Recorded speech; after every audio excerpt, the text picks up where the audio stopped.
First of all, yes, I'm wearing a hat today because of shame. All right. In today's clip, I'm going to branch out a bit and review my brand new minted diet plan or fitness plan or whatever it is this would be called. I personally would like to call this a routine. I know that has a bad rap, but actually I think a good routine is pretty important. So I want to commit my new version to print to help, motivate myself to stick to it.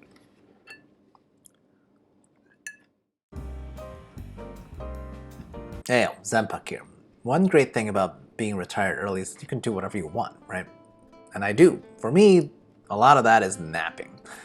So I do love naps, but they're not that healthy if all I do is eat a nap and eat a nap, right?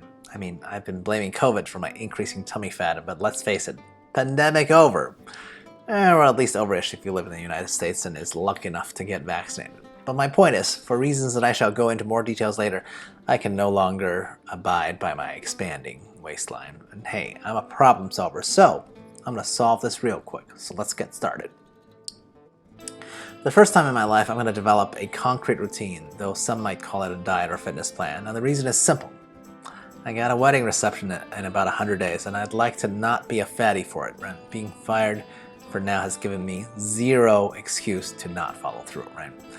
Here's how I'll frame the plan to make it stick, unlike most people's desires to change their own habits.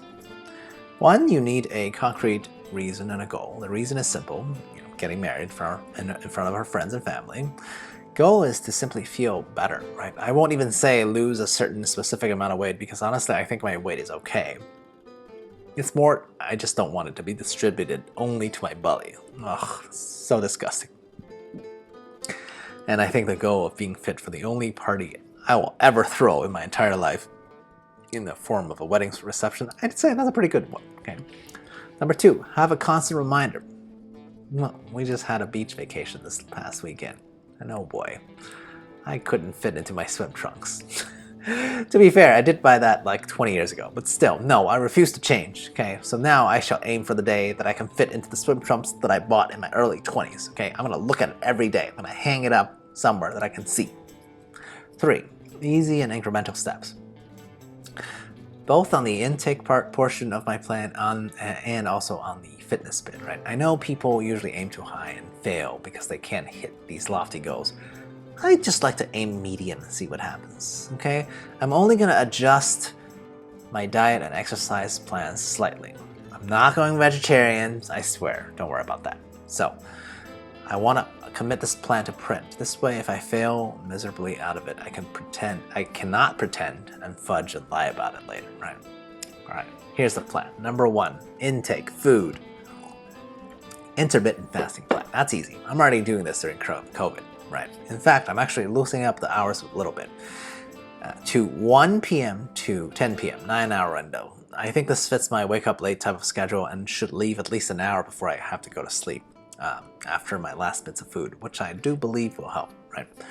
So what am I allowed to eat? I'm going to stick with a lot of stuff I already eat and like, and I also find incredibly efficient, right? So far I've got oatmeal with peanut butter and fruits, salad from the supermarket brands with egg and avocado, hard-boiled of course, instant ramen with maybe like a poached egg and some sort of meat product, roast chicken from same said supermarket or whatever leftovers my wifey wants to give me.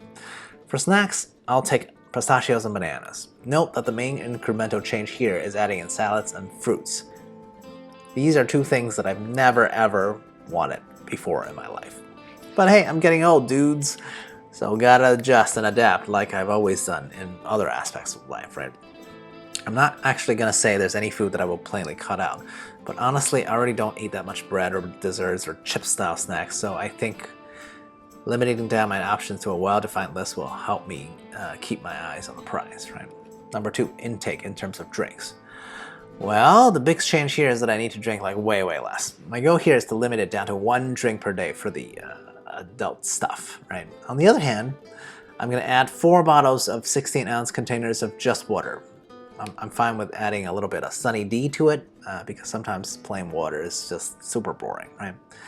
The main change on the adult beverage side may sound severe, but honestly, I think I'll be okay because these days I have way less stress, right? And the increase in water, on the other hand, is something that I know or knew that I should have been doing. I just haven't gotten around it, mostly because of forgetfulness. Thank God I don't care about carbonation or I'd be sucked into buying those SodaStream type of gadgets, right? Number 3, gotta sprinkle in some fitness, okay? First of all, I need to learn how to do one pull-up. Yeah, I did say these are incremental goals, didn't I? So I bought one of those home pull-up bar kind of setups, and I don't really use it up until now. So what I have on my plan is simply to use that machine every day. Didn't even put how much I need to use it because every little bit kicks my butt easily, right? And also having a concrete walking around goal. Most people aim for 10,000 steps a day, so because I feel like I've always been pretty much an expert walker, so I want to say 12.5 thousand steps a day instead, right? Also, if I actually do walk daily, it'll give me a reason to soak my feet in hot water, which honestly is one of those tiny little life moments that I always enjoyed more than I can articulate.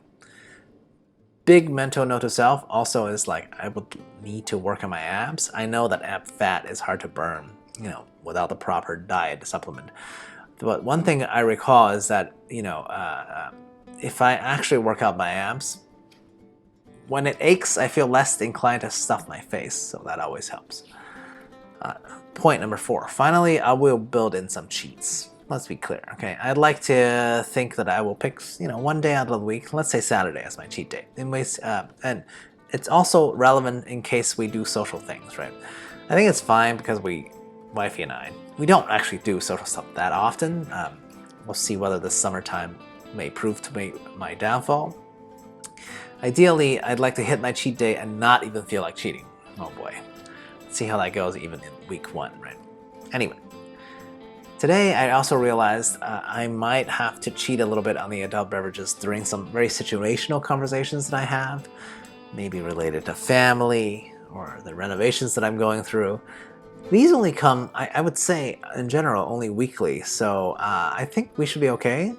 But wait, I would like to put in an item to discourage myself from cheating, right? So if I allow myself extra drinks on, say, any non-cheat day, today's Tuesday or Wednesday, so my cheat days is usually on the weekend, right? So if I do a cheat moment for drinks, at least of the adult variety, then that should substitute for one less meal a day. Because I read that alcohol is a silent addiction, that people forget about that, and I totally believe it.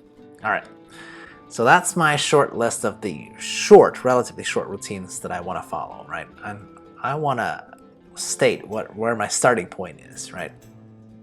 Not sure that's relevant. Weighed myself this morning. I'm about 178 pounds. Like I said before, I think 178 is fine for me if I had more muscles, but unless I learn how to do a pull-up in 3 months, I'd like to get down to 170, maybe 165 if I'm lucky. I don't think that's too outrageous of a goal, but hey, who knows? Never been on a self-directed set plan before. Rah, let's go. Will I fail miserably like most Americans on a diet, or will I prove that my own mental power of discipline is superior like I think that it is? Well, here's how I judge. If I think or have read that Hollywood celebrities can change their bodies, then I don't see why I cannot, because let's be clear, I have no respect for any kind of celebrities. Because I think I'm smarter and better than all of those mofos. Alright, that's all I've got for now. Share, like, comment, subscribe, or whatever you want, right? Cheers, till next time.